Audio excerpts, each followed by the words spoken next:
Hello and welcome back to the university world में आपका स्वागत है दोस्तों। आपकी स्क्रीन के ऊपर दिख रहे होंगे कि यहाँ पे सेकंड सिलेक्टेड कैंडिडेट की लिस्ट है जो एमटेक की है। एमटेक के जितने भी स्टूडेंट्स हैं जिनका सिलेक्शन हुआ वो सेकंड लिस्ट आ चुकी है और इस सेकंड लिस्ट में किन लोगों का नाम है वो भी मैं आपको बताऊंगा। उससे पहले मैं आपको बता दूं कि आप यूनिवर्सिटी वर्ल्ड पर अपने चैनल पर नए हैं तो सबसे पहले सब्सक्राइब कर ले, बेल आइकन प्रेस कर दे, नोटिफिकेशन ऑन कर लें। और एक और चीज मैं आपको बता दूं कि आप फेसबुक, इंस्टाग्राम एंड यूट्यूब से कनेक्ट हो सकते हैं, टेलीग्राम से भी कनेक्ट हो सकते हैं, जहां आपको information regular time to time मिलती रहेगी।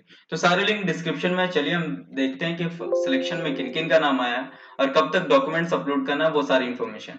यहाँ पे आप देखेंगे कि एमटेक का ये कंप्यूटर साइंस की सेकंड सिलेक्टेड लिस्ट है और इसमें कहा गया है कि selected candidate will have to upload the certificate. आपको अपलोड सर्टिफिकेट करना है 10 बजे सुबह 16 सितंबर से लेके 5 बजे शाम 21 सितंबर तक, वो भी लॉगिन करके एडमिशन पोर्टल पे लॉगिन करके आप इससे जाकर के कर सकते हैं। इसमें आपको प्रूफ के तौर पे देना है। प्रूफ के तौर पे Urdu as a language subject या मीडियम होना चाहिए 10 12 ग्रेजुएशन में, या फिर इक्विवेलेंट कोई मदरसा बोर्ड से कोई कोर्स होना चाहिए। 10 12 ग्रेजुएशन किसी में भी आपको 50 या 100 मार्क्स का उर्दू सब्जेक्ट हो तो काम चल जाएगा। मार्कशीट होना चाहिए 10th का, 12th का मार्कशीट होना चाहिए, ग्रेजुएशन का होना चाहिए, transfer certificate, migration certificate, last जहां से आपने पढ़ाई किया है, valid category certificate, SC ST OBC EWS है तो ये भी गवर्नमेंट ऑफ इंडिया के फॉर्मेट पे होना चाहिए। Valid special category certificate, Kashmiri migrant है, पीडब्ल्यूडी है, children children of arm personal है, या फिर स्पोर्ट्स है, एनसीसी है, एनएसएस है। चिल्ड्रन ऑफ आर्म पर्सनल मतलब के जो बच्चे क्या तो आर्मी के बच्चे हैं उनके लिए बोनाफाइड या कैरेक्टर सर्टिफिकेट कोई एक होना चाहिए। यहाँ पर दिया है कि नोट स्टार मार्क्स जो लगा हुआ मैंडेटरी एज द रिलेवेंट, मतलब कि ये मैंडेटरी है। उनमें एक ये हो गया, दूसरा ये हो गया, तीसरा ये हुआ और चौथा ये। 4 सर्टिफिकेट होने पर आपका एडमिशन हो जाएगा और ये मैंडेटरी है। अगर इनमें से एक भी कम होता है तो एडमिशन नहीं होगा। वाइल अपलोडिंग सर्टिफिकेट, जब अपलोड करने पे आपको कोई भी कैंडिडेट जो सिलेक्टेड है उनके कोई प्रॉब्लम आ रही है तो अपने मोबाइल फोन को अपडेट करें और फिर से अपलोड करें, अपलोड हो जाएगा। अगर नहीं हो पा रहा है तो फिर भी अगर नहीं हो तो आप मेल कर सकते हैं। 22 सितंबर 2022 को आपका सर्टिफिकेट वेरिफिकेशन होगा, वो भी कंसर्न डिपार्टमेंट आपका सर्टिफिकेट वेरिफिकेशन करेगी। The candidate are required to be alert and response, इस दिन आपको अलर्ट रहना और रिस्पॉन्स करने के लिए क्या तो अवेलेबल रहना है हमेशा कि कब आपको कंसर्न डिपार्टमेंट वेरीफाई, अगर कोई प्रॉब्लम आएगी आपके सर्टिफिकेट में तो आपको कॉल या मैसेज आ सकता है या मेल आ सकता है। तो ज्यादातर कॉल ही आएंगे कि आपके ये वाले जो सर्टिफिकेट है वो पूरे नहीं हो पा रहे हैं, आप भेज दें, इस तरीके का। In case non mandatory certificate के लिए आपको टाइम दिया गया 31 अक्टूबर तक। जो नॉन मैंडेटरी है मतलब कि जो स्टार मार्क्स नहीं लगा हुआ है वो आप जाकर के कंसर्न डिपार्टमेंट में जमा कर देंगे offline. If your certificate are in order or requisition to approve your provisional admission, then you will receive SMS email process for fee payment। जैसे ही आपका अप्रूव हो जाएगा 22 सितंबर को वेरीफाई हो जाएगा तो आपको फी पेमेंट के लिए 22 सितंबर को ही मैसेज आ जाएगा। मैसेज आएगा तो आपको क्या करना है, एडमिशन प्रोसेस पूरा करने के लिए लॉगिन फिर से करना और जाकर के पे फी पे जाकर के एडमिशन फी पे कर देना, जिसका लास्ट डेट 24 सितंबर तक है। तो ये आपको ध्यान देना है।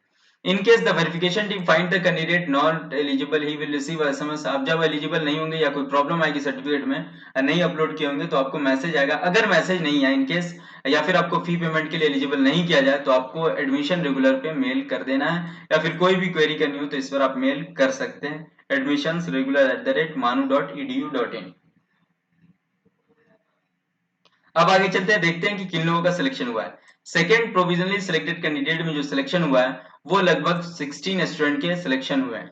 इनमें हम देखते हैं कि किन लोगों का सिलेक्शन हुआ है। फर्स्ट में जैसे यहाँ पर अमीन अख्तर है, उसके बाद यहाँ पर शायद शायका सिद्दीकी है, तो इनका रैंक 15 है। फीमेल है, इनका रैंक 19 है। जनरल कैटेगरी में अलाउटेड भी जनरल, और ये जनरल कैटेगरी में इनका भी अलाउटेड जनरल वुमेन है। लेकिन वहीं पर काजी में ईडब्ल्यूएस है और जनरल में सिलेक्शन हुआ है। तो ईडब्ल्यूएस अगर ये नहीं भी देते हैं तो एडमिशन जनरल में अलाउटेड है तो जनरल सीट पर ही इनका एडमिशन होगा, कोई ईडब्ल्यूएस की जरूरत नहीं है। लेकिन अगर बना हुआ है तो आप दे सकते हैं। जनरल कैंडिडेट है इनका जनरल में, तो इनको बस 3 सर्टिफिकेट देना है, 10th का प्रूफ देना उर्दू, 10th का मार्कशीट और ग्रेजुएशन का बस। ईडब्ल्यूएस कैटेगरी है और ईडब्ल्यूएस वुमन में इनका सिलेक्शन हुआ जोया तबस्सुम का, फीमेल है, 25 रैंक है इनका, तो इनको ईडब्ल्यूएस देना लाजमी है, नहीं तो इनका एडमिशन कैंसिल हो जाएगा। वहीं यहाँ पर ये दो कैंडिडेट हैं जो एक मेल है और एक फीमेल है। यहाँ पर मुख्तारुल इस्लाम है और उनशा उजमा है, जिनका ओबीसी कैटेगरी में आया और सिलेक्शन भी ओबीसी में हुआ है, तो इनको ओबीसी देना लाजमी है। वैसे ही और भी देख लेते हैं, इनमें सभी का देखें तो ओबीसी है और ओबीसी में हुआ है। ईडब्ल्यूएस से ईडब्ल्यूएस में हुआ है, ओबीसी ओबीसी में हुआ है, ईडब्ल्यूएस ईडब्ल्यूएस में ओबीसी। यहाँ पे जनरल कोटा, लेकिन इसका एनसीसी एनएसएस कोटा में, तो एनसीसी एनएसएस देना लाजमी है। और यहाँ पर देखिए जितने भी लोग हैं, शगुफ्ता इकबाल फीमेल है, ईडब्ल्यूएस से इनका हुआ है, और उसका गालिब अबू साद है, तो इन सबका जो भी ओबीसी में हुआ तो ओबीसी में उनको देना है। और जिनका ईडब्ल्यूएस में हुआ है उनको ईडब्ल्यूएस देना है। तो ये सारे स्टूडेंट्स हैं जो एमटेक के हैं। फिर भी कोई क्वेरी आपकी है तो आप कमेंट सेक्शन में पूछ सकते हैं। आप इंस्टाग्राम पे डायरेक्ट मैसेज कर सकते हैं जिसका लिंक डिस्क्रिप्शन में है। आप रिजल्ट के पीडीएफ टेलीग्राम से ले सकते हैं या फिर डिस्क्रिप्शन में लिंक दिया वहां से आप डाउनलोड कर सकते हैं। Thank you so much. फिर हम मिलते हैं नेक्स्ट वीडियो के साथ। Have a nice day.